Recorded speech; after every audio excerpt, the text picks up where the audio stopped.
And welcome back. Well, today we have on Diane Masson from Freedom Village, and you are going to be talking about a book that we talked about before, your senior housing options, but facts on home care, right?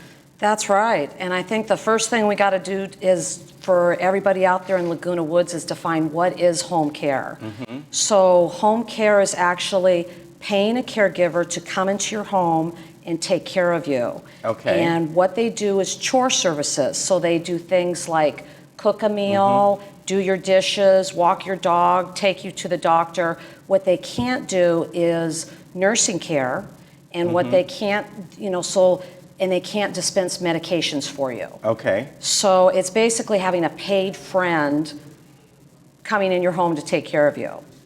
Right. Doing kind of the chores and things like that, maybe fix your meals, and kind of look after you, but as you said, not medically. Correct. Exactly. And then when you're out there, there's two choices that all seniors have. They can either pick a reputable home care agency, or they could pay somebody under the table. And initially, it sounds like a better deal to have a friend of a friend's neighbor who was taking care of somebody that they heard great things about and just pay somebody under the table. But there's 5 keys that seniors need to look at when they're doing their due diligence and studying who's going to be coming into their home. 3 keys that they want to look for is, has the person been criminally background checked? Have they had a drug screening? And have they been trained? And it sounds like those are 3 very basic things, but in the state of California, those 3 things are not required by law in order for somebody to come in and take care of you. So that's one reason why a lot of elder abuse is happening. And the other 2 keys that you're looking for is liability insurance, because when somebody's coming out to your home and you're paying them under the table and suddenly they get injured while they're walking you to the restroom, and what may sound like your least expensive option, paying somebody under the table, can become your most expensive option if they sue you, because they could go, hey, I can't work for the rest of my life and I'm going to sue you for $100,000 or $300,000. So it happens. I've heard the horror stories. It's not good. And then the 5th key that people want to look for is governmental taxes. And if you're paying somebody under the table, the government still requires you to pay their taxes. And so here you are at a point in your life when you don't feel good, and suddenly you got to pay quarterly payroll taxes and do all this paperwork. And so it's a lot of work for a senior to try to manage that and do that. Right.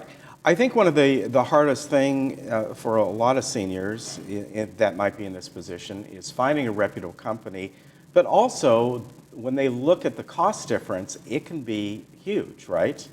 So how do they overcome that? If they do see that the friend of the friend may cost them this much, but a reputable company might cost them this much, and they're like, well, we don't have home care insurance, we don't have this or that, what do they do? What's another option that they can do that makes it affordable for them? Well, what people have to consider is when they're looking at really wanting to stay in their home, which most seniors really want to do. And initially they're thinking, well, maybe I just need home care for 2 hours a day. And then it turns into 4 hours, and then it turns into 8 hours and 12, and suddenly it's 24 hours. And that's where it can become very cost prohibitive, because on a nationwide basis, from a reputable home care company, it costs $15,000 a month. Right. It's very expensive. So your other option, instead of going down that slippery rope, because at some point you're going to need 24-hour care, is looking at an assisted living. And again, in my book, I give people what questions they should ask to find a good one versus a mediocre one. And when you're looking at needing 24-hour help, particularly with medication management, assisted living is a really good avenue to take, because there's governmental oversight with assisted living. And there's protection for a senior. And so, for example, Freedom Village Assisted Living is open to the public, and they provide 3 meals a day there. The live entertainment comes in the building. They have all sorts of activities. They have wonderful caregivers. And in fact, your whole film crew was at our assisted living yesterday filming a commercial. And so your crew had fun, our residents had fun. It was really good. And so when somebody's looking at pricing out there, assisted living average cost is about $5,000 to $7,000 a month. And there's different ways that assisted livings charge for care. So initially, you're paying for your room and your board, your room and your food, and then care can be based on levels of care or points. And even for myself, looking for my mother-in-law a few months ago, it's hard to figure out the cost of the care. Right. And Freedom Village is one of the few places in Orange County, in fact, it's the only place in Orange County that charges all-inclusively for care. So that means that when you move in, and as you need more and more care, you don't get charged more and more money. It's a flat fee, it's about $5,200 a month, and that's what it's gonna be. So that's good, yeah. It's really good. The only thing you pay extra for is incontinence care at Freedom Village. Okay. So that's good to know. And as you said, if folks can stay in their home, that's what they like most do anyway. And I think it's hard sometimes even to go to a place like Freedom Village for people to feel like, well, I'm giving up someplace I've been for years, no matter where it may be. But I guess at some point, it needs to be done. Fortunately for my parents, my mom and stepfather, who both passed away over the last couple of years, what was nice is, my mom never needed that care because it's just, she was fine until the day she passed away, getting frail, of course. My stepfather needed some care, but could stay in his home, and that was nice. But I realized for other people that, that may not be the case. And people just have to look at the long-term consequences and plan ahead, because what a lot of seniors don't know is 66%, that's the statistics, will need a higher level of care at some point, like assisted living or skilled nursing.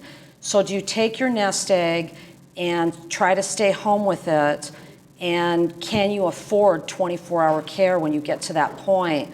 Or is it better planning ahead and not waiting for a healthcare crisis and not waiting to deplete all your resources and do a lesser, more structured choice of doing assisted living? Okay. At Freedom Village, do they have different types of rooms? Can people have their own little place, or do you share? Oh, everybody has their own room. Oh, that's nice. Yeah, they're beautiful. Okay. And people could go on our website and that's take great. a look at it. Because I think that's important to some people. Yeah, that's one of the things that your crew did yesterday, was film the size of the room so people could get an idea of what they look like. Now, what about a couple?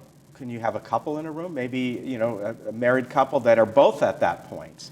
You can. That's nice. Yes, and it is nice. And, everybody's in different situations. Sometimes people have lost their spouses, and some people move in as a couple to assisted living. Or maybe so they everybody's don't want different. to be in the same room. Well, there's a lot of community spaces that you could go out and be in other spaces from your spouse. But that's good to know, that if there's a couple out there that both are at a point where they feel like we need somebody in here now for both of us, we can't take care of each other.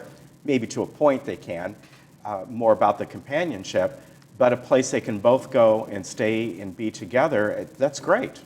It is, because what happens is if one spouse is taking care of another spouse, they get completely worn out. Sure. And it can really affect their health. That's really good to know. So, and I know, like I said, we were down there yesterday doing some stuff, a couple guys from here, and we'll be putting together segments and things like that for you. But your book you have here, and that's available at the usual areas, Amazon, places like that? Yes.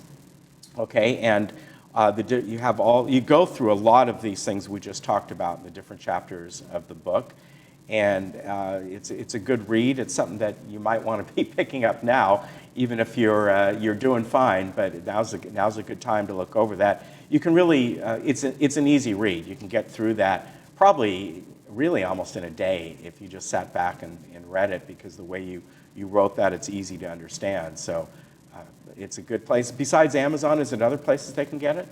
They could come and see me at Freedom Village. I'm putting on Okay. a presentation today for seniors. It's actually sold out. We're doing a luncheon today. Great. And people, if they want to get a signed copy, they can come by and see me. And I Good. charge less than what Amazon.com charges. Okay, not that it's that expensive anyway, but still. I think it's, it's a good book. Nice to have you. Here's their number, by the way, 949-420-9202. I got to put the glasses up now to see that. And, give them a call. If anything, you can go there. Maybe you don't need their services right now. But to have that in the back of your mind, what Freedom Village can provide in a year from now, 5 years from now, is, you can kind of mentally just put that on hold because you never know, right? You don't, and it's really good if people plan ahead, because if you Okay. wait till a healthcare crisis, it's tough. Yeah. Diane, good to see you. Great to see you as well. All right, Thank you. have a good 4th, and we'll be right back.